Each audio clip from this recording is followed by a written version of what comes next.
I smooth the front of my navy dress, the one I spent 3 months saving for Anne, take a deep breath before entering the grand foyer of Riverstone Manor. Madison's wedding venue is exactly what she always wanted. Marble floors that gleam like mirrors, crystal chandeliers catching the late afternoon sunlight, and floral arrangements so perfect they barely look real.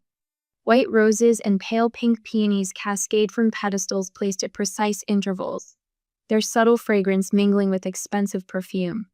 A string quartet plays softly in the corner, the familiar notes of Pachelbel's canon floating through the air, as guests in designer outfits mingle and laugh. This is Madison's moment, her perfect day. Despite our differences, I've been looking forward to witnessing it. Beautiful, isn't it? An older woman comments as she passes, diamond earrings catching the light. I nod and smile. Breathtaking. The seating chart display stands near the entrance to the ballroom, an elegant affair, with calligraphy on cream cardstock, framed in ornate silver. Guests cluster around it, finding their names and table numbers with pleased murmurs. I hang back until there's a clearing, then step forward, my finger tracing down the family tables first. Table 1. Mother and Father Carson, Madison's godparents, Uncle Robert and Aunt Grace. Table 2. Grandparents, Ryan and his wife, cousins from Dad's side. I frown, scanning again. Perhaps I missed it. My finger moves more deliberately now, checking each name at tables 3 and 4, where extended family is seated. My name isn't there. I check again, my heart beating faster. Then I scan every table listed, eyes darting across all 14 arrangements. My name simply doesn't exist on any of them. Can I help you find your seat? I turn to see a wedding coordinator in a sleek black dress, clipboard in hand, and sympathy already forming in her eyes. She's seen this before, the confused guest, the awkward moment. I'm Natalie Carson, I say, the bride's sister. Something flickers across her face, discomfort, perhaps recognition. Ah, yes, Miss Carson. She hesitates, then gestures toward the hallway. You're at table 15. I follow her gesture and spotted a small round table positioned near the coat check, just outside the main ballroom. It stands alone like an afterthought, partially obscured by a decorative column. There must be some mistake, I say, my voice sounding distant to my own ears. I'm Madison's sister. The coordinator's smile turns brittle. I'm sorry, but this is the arrangement I was given. She lowers her voice, specifically approved by the bride. Heat floods my face, rising from my chest to my hairline in a wave I can't control. The room suddenly feels too warm, too crowded. I'm aware of eyes on Memmy cousin Bethany, whispering to her husband, an aunt from Ohio, watching with undisguised curiosity. My stomach twists as though I've been physically struck. 29 years of being the forgotten middle child, the one whose accomplishments were acknowledged with distracted nods, while Madison's smallest achievements warranted celebration, and yet this still blindsides me. I remember Thanksgiving just 6 months ago, Madison glowing as she announced her engagement, the antique diamond sparkling on her finger. How I'd hugged her afterward, genuinely happy for her, despite our complicated relationship. I'd love to help with the planning, I'd offered. Just let me know what you need. Thanks, Nat, she'd said with that dismissive smile. But Denise? That's Blake's mom. She's got connections with all the best vendors. And Mom's been dreaming of this day forever. More memories surface. Mom and Madison poring over bridal magazines when I visited at Christmas, their conversation stopping when I entered the room. The group texts about bridesmaids' dresses that somehow never included me. The way Dad changed the subject when I asked about wedding details over the phone. I'd told myself I was imagining the distance, that moving to Oregon for my teaching job had naturally created some separation, that family connections sometimes need time to adjust. I was wrong. My first impulse is what it's always been, to accept this slight with grace, to take my seat at the isolated table, to keep the peace at my own expense, to be the Natalie everyone expects, accommodating, understanding, invisible. But something shifts inside me, a tectonic plate moving after years of pressure. This isn't just about a seating chart. This is about a lifetime of being overlooked, of my needs and feelings being secondary, to everyone else's convenience. I straightened my spine, feeling a strange calm replace the initial shock. Some family ties aren't meant to bind, they're meant to break. The realization settles over me with surprising clarity. Across the foyer, I spot the mom in her mother of the bride finery, Madison radiant in a white robe, saving the dress reveal for later, of course, both laughing with an elegant older woman who must be Denise, Blake's mother. They stare the entrance to the bridal suite, champagne flutes in hand, perfectly at ease. My feet begin moving toward them before my mind fully forms the decision. Each step feels deliberate, purposeful. Have you ever wondered what happens when a person who's been invisible their whole life suddenly decides to be seen? Madison's perfect day was about to show exactly that. My feet carry me across the marble floor with purpose, each step echoing against the polished stone. Madison stands in a circle of admiration her mother, 3 bridesmaids in matching silk robes, and Denise all gathered around her like planets orbiting a sun. Their laughter cuts off abruptly as I approach. "Oh, Natalie," Madison's voice rises half an octave, that artificial brightness I've known since childhood. "Don't you look nice?" Her eyes flick over my carefully chosen navy dress, the one I wore to my master's graduation event. She skipped because her college roommate was having a housewarming party the same weekend. I feel the familiar sting, then push it aside. "Thank you," I reply, my voice steadier than expected. I'm a bit confused about the seating arrangements. Mom immediately steps forward, champagne flute still in hand. "Not now, Natalie. It's Madison's special day." The dismissive wave of her hand is so practiced, I wonder if she's even aware she's doing it. I notice the bridesmaids exchange glances. One of them, Jessica, I think takes a small step backward, as if removing herself from whatever is about to happen. A few guests linger nearby, their attention caught by our little tableau. I understand it's a special day, I continue, focusing on Madison. That's why I'm surprised to find myself seated at a table by the coat check, outside the ballroom. Madison's perfect smile falters, then reassembles itself. "We had to prioritize close family at the main tables," she says, her voice carrying just enough for the growing audience to hear. "I am close family." The words come out simple, factual. Something shifts in Madison's eyes, a calculation. A decision. "You're not really immediate family anymore, Natalie." She straightens her silk robe, embroidered bride, catching the light. "You moved away, you barely visit, and honestly, we're just in different places now." The blow lands with precision. In one sentence, she's rewritten our entire history, 29 years of shared bathrooms, Christmas mornings, and family vacations erased, because I dared to build a life that didn't revolve around Cedar Falls, Iowa. Mom steps closer to Madison, a united front. "Natalie, please, today isn't about seating charts. It's about celebrating your sister's happiness." Which is exactly why I came, I counter, surprised at the clarity in my voice. Denise chooses this moment to drift into our circle, her tailored pantsuit and pearl earrings radiating old money confidence. She looks me up and down with barely concealed amusement. "Oh, so you're the one with that special seat." Her predatory smile doesn't reach her eyes. Weddings really do show who matters most in a family, don't they? The realization washes over me like ice water. This wasn't oversight or thoughtlessness, this was deliberate. The quick glance between Madison and Denise confirms it. They planned this humiliation together, probably over lunch at that country club Madison mentioned in her texts last month. From the corner of my eye, I notice movement. Daniel, Madison's fiancé, has paused mid-conversation with his groomsmen, his attention caught by our group. His brow furrows slightly as he watches the interaction unfold. "Natalie." Dad's voice carries across the marble as he approaches, sensing tension but clearly unaware of its source. He's always been like this, arriving after the emotional damage is done, puzzled by the aftermath. Across the room, I catch the eye of our cousin Rebecca, 15 years older and the family truth teller. She gives me a subtle nod of understanding. I'm not imagining this. I'm not overreacting. A camera shutter clicks nearby, the wedding photographer capturing candid pre-ceremony moments, unaware she's documenting something far more revealing than champagne toasts. Just accept your seat and don't make a scene. Madison hisses, voice low enough that only I can hear. The mask has slipped completely now, revealing the calculation beneath. Mom leans in from the other side. Your father and I are very disappointed in how you're behaving. Family dynamics can be so revealing, can't they? Denise adds, loud enough for nearby guests to hear.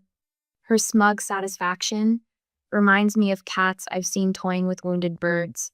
The wedding coordinator hovers at the edge of our group, anxiously checking her watch. The ceremony is scheduled to begin in 30 minutes, and this confrontation wasn't on her timeline. I take a deep breath, feeling something settle inside me. Not anger exactly, but clarity. I came here hoping to celebrate my sister, I say, voice steady despite the tears I feel welling. Now I'm just hoping to understand when I became less than family. I blink the tears back, refusing to let them fall. Madison shifts her weight, suddenly looking less sure of herself. My words hang in the air, resonating with a truth that makes her uncomfortable. Daniel steps closer to Madison now, his expression questioning. He places a hand on her silk-covered elbow, a gesture that's both support and inquiry. Is everything okay? He asks, though his eyes suggest he already knows the answer is no. Then I remember the text evidence I wasn't planning to use today. Last month, Madison had called me after a particularly stressful meeting with Denise about the wedding. Madison, I say, watching her face carefully.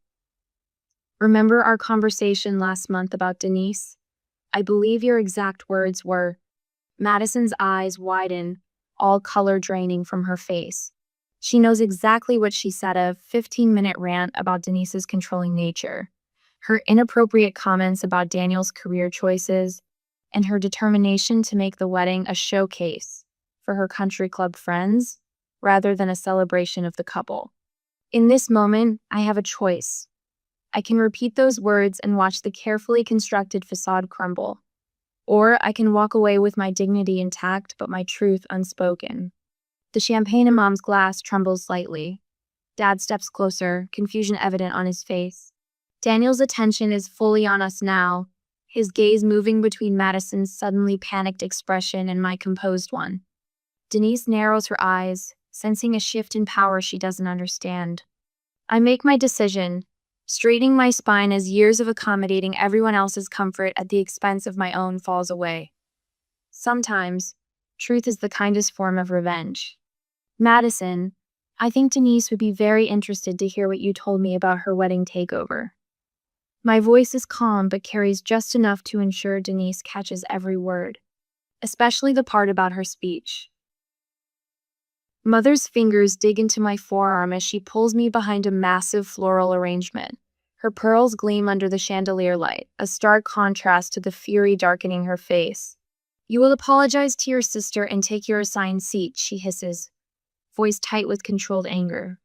The familiar tone one I've heard all my life, when I've dared step out of my designated role. Madison has been planning this day since she was 16, and I won't allow you to create a spectacle. Over Mother's shoulder, I catch Denise gathering Blake's aunts around her like a general assembling troops. She points in my direction with subtle precision, her perfectly coiffed silver hair catching the light as she leans in to whisper something that makes the women glance my way with practiced concern. Meanwhile, Madison has positioned herself perfectly within view of the most guests, dabbing at the corner of her eye with a monogrammed handkerchief. No actual tears fall, she's too careful for that, but the performance is enough. The controlled distress of a bride whose special day is being threatened. 15 minutes until the ceremony begins, the wedding coordinator announces, her voice carrying across the foyer with professional brightness that doesn't match her worried expression. I take a deep breath and find my voice come steadier than expected. I don't believe I'm the one who should apologize. Mother's eyes widen just slightly at my response.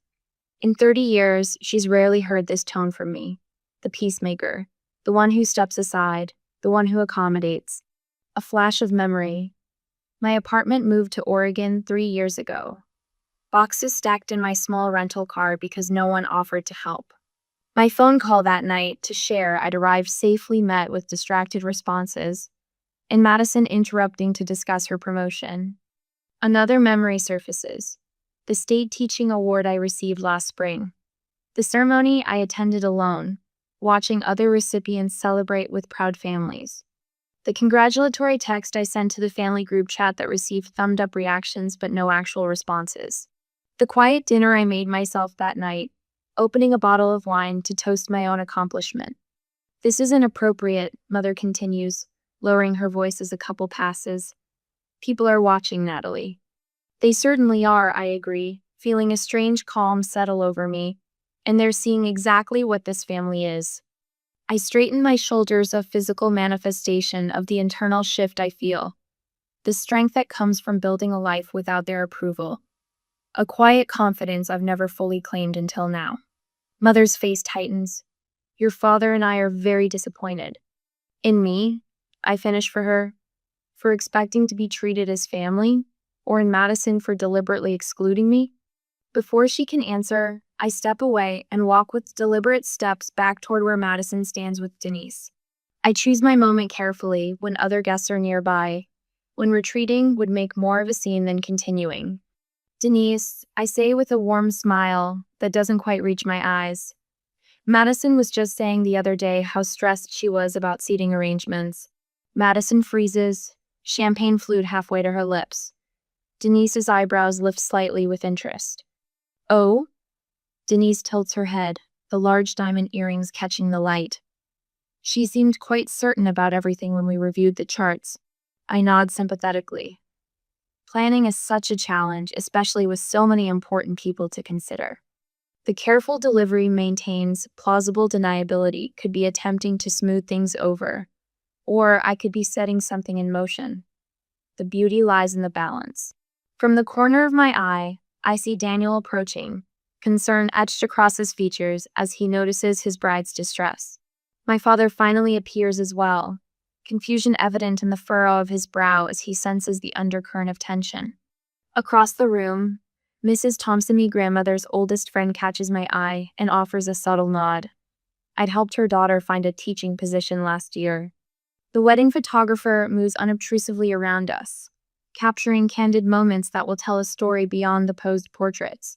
She was particularly worried, I continue, voice gentle but carrying just enough, about certain people making speeches and turning the whole reception into being about themselves. Denise's expression shifts like storm clouds gathering. The smugness that had played at the corners of her mouth vanishes, replaced by something sharper, more suspicious. What exactly do you mean by that? She asks, her voice dropping an octave. Madison steps forward, fingers clenching her champagne flute. Natalie, this isn't the time. Madison. Daniel interrupts, his voice carrying that particular note men use when they've just realized something important. Did you really say that? The air between us changes. Madison's panic is palpable, a living thing that colors her cheeks and widens her eyes. I feel something shift inside me, physical, almost, like straightening after carrying a heavy load for miles. The weight of years of dismissal lifting from my shoulders, allowing me to stand at my full height. For the first time in 30 years, I'm not invisible anymore. In the moment of chaos that follows Madison stumbling through denials, Denise's narrowing gaze, Daniel's confusion deepening, I notice the wedding gift table near the entrance. My present sits there, wrapped in silver paper I spent an hour selecting, with a card containing words of forgiveness and love I'd written even after learning about the seating chart. Without hurry, I move toward the champagne table and select a glass with unhurried confidence. The cool stem between my fingers grounds me in the moment.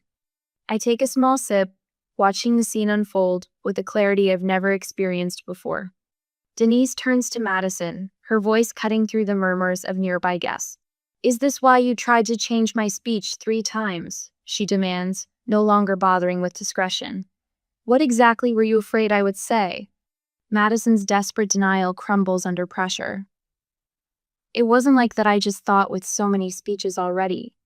I sip my champagne, watching the scene unfold with a strange sense of detachment, mixed with satisfaction. Some revenge is best served not cold, but with perfect timing. Have you ever witnessed someone who always got their way finally face consequences? What was that moment like? The truth revealing itself doesn't require my narration. It simply needs the right moment to emerge. I position myself carefully behind a large floral arrangement, close enough to hear Madison and Denise, but not so obvious that they notice me immediately. The string quartet has shifted to Vivaldi, providing just enough background noise to mask my presence while still allowing me to catch every heated word. "What else have you been saying about me?" Denise demands, her perfectly coiffed silver hair remaining immobile despite her agitation. Her diamond tennis bracelet catches the light as she gestures emphatically. "First my speech, now this?" Madison's eyes dart nervously around the gathering crowd. "Please, Denise, we can discuss this later." "Later?" Denise's voice rises, drawing the attention of nearby guests. "After I've made a fool of myself with that speech you approved, the one you secretly told your bridesmaids was trying too hard to be sentimental." I take a measured sip of champagne, allowing the dry bubbles to dance on my tongue. There's a strange calm settling over me as I watch 29 years of Madison's carefully constructed image begin to unravel. All it took was one truthful comment, planted at precisely the right moment. Mother swoops in, her lavender mother of the bride dress rustling as she positions herself between Madison and Denise. "Denise, you know how brides get before the ceremony. Madison adores you." The lie hangs in the air, as transparent as the crystal flutes in our hands. 2 weeks ago, Madison had texted me a 3-paragraph rant about how Denise was hijacking her wedding with outdated opinions and embarrassing stories. I noticed Daniel watching from near the ballroom entrance, his groomsmen shifting uncomfortably behind him. His gaze moves from Madison to me, then back again. Understanding dawns in his eyes, not anger, but recognition. I wonder how many times Madison has shown him one face, while revealing another elsewhere. "She's doing this on purpose to ruin my wedding." Madison suddenly points directly at me, mascara already beginning to smudge beneath her right eye. Her bridal robe slips off one shoulder as she gestures wildly. "She's jealous. She's always been jealous." Denise scoffs, the sound sharp as a blade. "Don't blame your sister for your own words, Madison." Guests are no longer pretending not to notice. Aunt Catherine from Michigan whispers to Uncle Paul. Cousin Bethany, who always idolized Madison, stands with her mouth slightly open. The murmurs spread like ripples in still water, the family narrative shifting before my eyes. The golden child's shine dulling with each passing second. Dad finally approaches, confusion evident in the deep creases of his forehead. What exactly is going on here? His voice carries the authority it always has, but for once, it's not directed at me. Daniel steps forward, taking Madison's elbow. "We need to talk. Now." His voice is quiet but firm as he guides her toward a side room. Madison throws one last desperate glance at our mother, who seems frozen in place. To my surprise, Dad moves to stand beside me. His cologne, the same old spice he's worn since I was a child, brings an unexpected lump to my throat. For the first time in memory, he isn't rushing to Madison's defense. Instead, his weathered hand rests lightly on my shoulder, a gesture so simple yet so profound, I almost lose my carefully maintained composure. "I always thought that seating arrangement was strange," comes a voice beside me. Aunt Judith, Dad's older sister, has appeared at my side. Her weathered hand pats my arm. "Your grandmother would have never stood for it. That woman knew family comes first, real family, not this performance." She gestures toward Madison with a subtle tilt of her head. 2 of my cousins drift closer, offering small nods of acknowledgement. Ryan's wife, Lisa, whispers, "Are you okay?" The support feels foreign after years of standing alone. The wedding coordinator approaches Madison's mother, clipboard clutched to her chest like armor. "Mrs. Carson, we're 30 minutes behind schedule." The officiant is asking about proceeding. Her words fade as Denise turns to her husband and son. "We need to have a discussion before this ceremony proceeds." Her tone leaves no room for argument. "Everything is fine." Madison's voice rises to a pitch I haven't heard since she was denied the lead in her high school musical. "We just need to start the ceremony." Daniel's response cuts through the chaos. "Not until we sort this out." 4 simple words that hold the weight of a future being reconsidered. I finish my champagne, savoring the last drop as I watch Mother's carefully constructed facade crumble.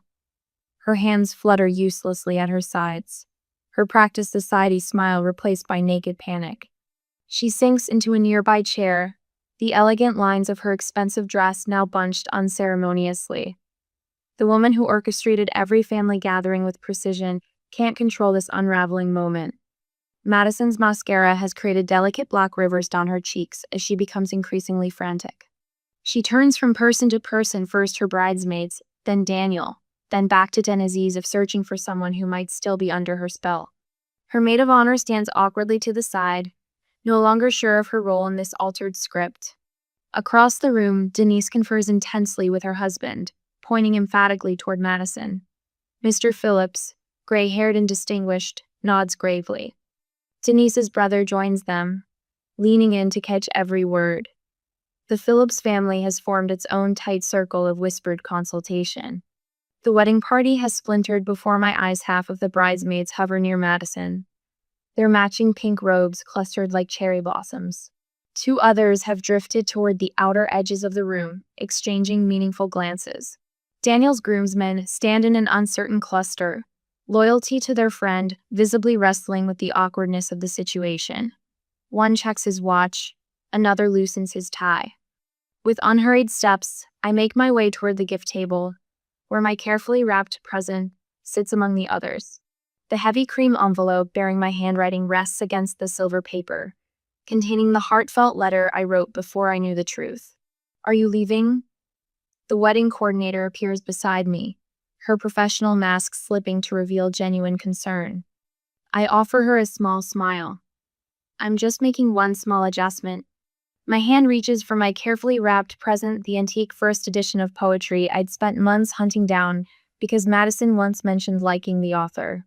Inside, my inscription wishes for a marriage built on honesty and mutual respect. How ironic those words seem now. Madison breaks away from Daniel, her perfectly manicured hand slipping from his arm as she hurries toward me. Tears glisten in her eyes, not the messy, genuine kind, but the calculated tears that have worked on our parents for 27 years. "Please, Nat," she says, voice quivering just enough. "This is my wedding day. Can't you just sit where we planned?"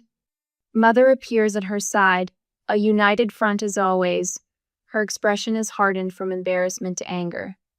"Natalie Carson, don't you dare ruin your sister's special day." Across the marble foyer, Denise stands with her arms crossed, no longer bothering to hide behind social niceties. The truth about Madison's text messages has stripped away that veneer. She watches our exchange with the sharp attention of someone tallying points in a game. "Either take your seat in the hallway," Madison whispers, "or everyone will know you're the villain who ruined my wedding." The string quartet has shifted to a more urgent melody, a subtle reminder that time is passing. Dad approaches, his face creased with concern rather than understanding.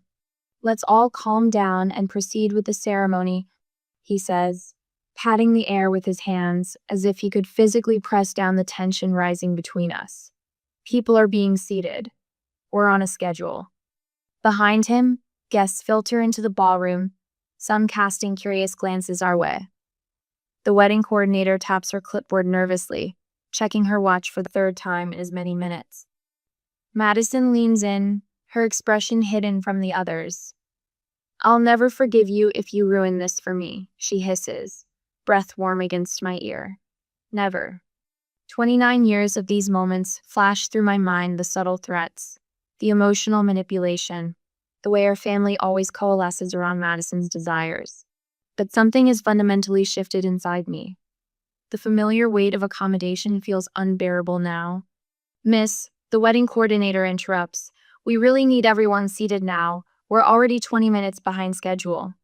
I straighten my spine and feel my voice emerge, calm and clear enough to carry. "I came here as family, Madison." The foyer quiets at my tone, which isn't loud but carries an unfamiliar authority. "But according to you," I continue, holding my sister's gaze steadily, "I'm not really immediate family anymore." I pause, feeling the weight of every eye on us, the suspended breath of the moment. "So, I should respect your wishes." Rather than moving toward the hallway table, I turn toward the gift table. My fingers find the package I placed there earlier, cream paper with a blue ribbon, containing the antique silver frame I spent months hunting down to hold Madison's wedding portrait. "Miss, please," the coordinator says, nearly jogging toward me. "We really need everyone seated right now." I lift my gift from the table, cradling it in both hands. Madison gasps, her perfect makeup finally cracking with genuine emotion. "Are you seriously taking your gift back? Why would I give a gift to a family that doesn't consider me part of it?" My voice remains even, almost gentle. From nearby comes an unexpected sound, Denise's audible snort of approval. Our eyes meet briefly across the foyer. I turn to face Denise directly. "Madison has quite a collection of text messages about you." The words land precisely where intended. Denise's eyebrows rise as she looks sharply at Madison. I shift my attention to Daniel, who stands frozen midway between his fiancée and his mother, and about her expectations for your marriage. His expression transitions from confusion to dawning realization. To my parents, who stand utterly still, and about how family obligations are just for show. I don't reveal everything, just enough to confirm there's more. The beauty of truth is that it needs no embellishment. Madison's face has drained of color, leaving her blush too bright against suddenly pale skin. Her hands flutter uselessly at her sides. I take a step toward the exit, then pause. These will be my last words to them for some time, and they deserve careful selection. "I hope your special day shows you exactly who you are," I tell Madison, meeting her eyes with newfound clarity. To Mother, whose rigid composure has finally begun to crack. "And I hope someday you realize what you've lost." Dad meets my gaze, and for once, I don't look away first. Silence in the face of cruelty is its own kind of betrayal. Then I turn, gift in hand, and walk toward the exit. My heels click distinctly against the marble floors, each step more confident than the last. The navy dress I saved for months to buy suddenly feels exactly right, the color of the deep water I'm navigating toward freedom. Behind me, the carefully orchestrated wedding dissolves into chaos. "I think we need to have a serious conversation before this proceeds," Denise announces to Daniel, her voice carrying. "Everything is fine." Madison's voice rises to a pitch I've never heard before, desperation cracking through her perfect facade. "We just need to start the ceremony." From the corner of my eye, I see Mother collapse into a nearby chair, her hand pressed against her mouth. Dad stands motionless, watching me leave with an expression I can't quite interpret, perhaps the first stirrings of understanding. The heavy glass doors swing open at my approach, and I step out into the late afternoon sunlight. The air feels different, somehow cleaner, lighter. As the doors close behind me, muffling the sound of raised voices, my phone buzzes in my purse. I pause on the steps, shifting my gift to one arm as I retrieve my phone. A text message from Daniel appears on the screen. "I had no idea. Can we talk?" I slip the phone back into my purse without responding. Some conversations belong to tomorrow. Today belongs to me. When you finally stand up to family mistreatment, it often affects more than just you. The ripples move outward, touching every relationship, revealing truths that can no longer be ignored. Autumn sunlight streams through my classroom windows, casting a warm glow across desks arranged in a careful semicircle. I smooth a fresh welcome back banner above my whiteboard, the fabric soft beneath my fingers. A month has passed since Madison's wedding, or rather, since the wedding that never happened. I step back to survey my domain. Classics line the shelves: Austen, Baldwin, Morrison interspersed with young adult novels my students actually want to read. Potted plants bring life to each corner. Yellow sticky notes with inspirational quotes dot the walls, ready to catch teenage eyes during moments of wandering attention. "Miss Carson?" I turn to find Principal Hoffman at the doorway, phone in hand. "Call for you in the office. Says it's important." I check my grandmother's watch, the one physical reminder I keep of the woman who saw me when no one else did. Still an hour before students arrive. "Thanks, I'll take it." Walking the empty hallway, my footsteps echo differently now. There's a lightness I hadn't noticed before, as if I've set down a heavy suitcase I'd been carrying so long, I'd forgotten it wasn't part of me. Natalie, your seat is here. Dad stands in the doorway of his house, gray hair neatly combed, eyes holding a question. Behind him, the dining room table gleams with the good china reserved for special occasions. His 70th birthday. I hesitate on the threshold, the memory of another seating arrangement still raw despite the weeks between then and now. Right next to mine, he adds, voice gentle, I saved it for you. I follow him inside, past framed family photos where I always stood slightly apart, into the familiar dining room now transformed by my new perspective. The table is set for 8, not the usual 20 plus of full family gatherings. No Madison, no mom hovering anxiously nearby. My place setting sits at Dad's right hand, my name written in Mom's careful calligraphy on a crisp place card. I should have spoken up years ago. Dad and I stand on the back porch after dessert, watching darkness settle over the yard where we once built a treehouse together. Just the two of us, while Mom took Madison shopping for dance recital costumes. You were always so capable, Natalie, so self-sufficient. His weathered hands gripped the porch railing. I told myself you didn't need the attention they did. That was wrong. I sip coffee gone lukewarm, tasting the bitterness and finding it doesn't hurt like it once would. What happened after I left? Everything fell apart. He turns to face me fully. Daniel postponed the wedding indefinitely. Said he needed time to think. Your mother blames everyone but herself.